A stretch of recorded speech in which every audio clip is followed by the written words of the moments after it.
Magandang tanghali. Kasama natin live na live mula sa Evacuation Center ng Marulas, Valenzuela City, Domingo Joviner. Oo.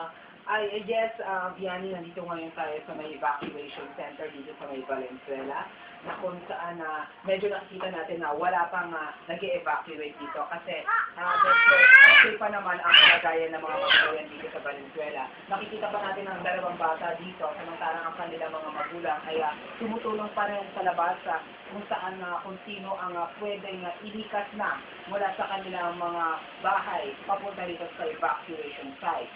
At siyempre, Vianney, ngayon, alarma na ang pamunuan at ang pamahalaan ng Valenzuela dahil sa napakalakas na hangin na nalalasan natin ngayon at nararamdaman natin ng mga mamamayan natin dito sa Valenzuela at sa iba man lugar dito sa Pilipinas na kung saan itong si Bagyong Pedring ay patuloy na humahagupit dito sa bansang Pilipinas.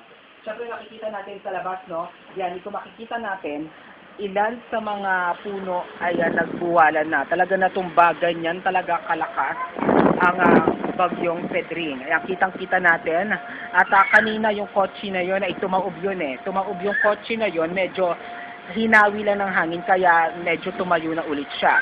Kaya makita natin na nananatiling matatag na lang ang mga coconut tree, ay mga buko, at ilan yung mga matatag na mga puno, at nagtumbahan na ang mga punong bayabas, mangga, at ilang pang hindi matitibay na puno dito sa may Valenzuela. Ay nakita natin ang lakas-lakas na ng hangin dito sa bayan ng Valenzuela.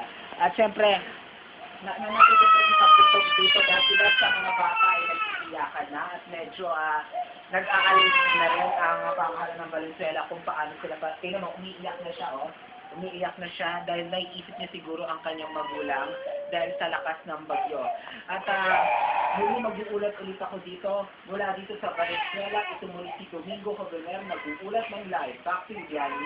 Maraming salamat, Domingo Joviner mula sa Valenzuela City.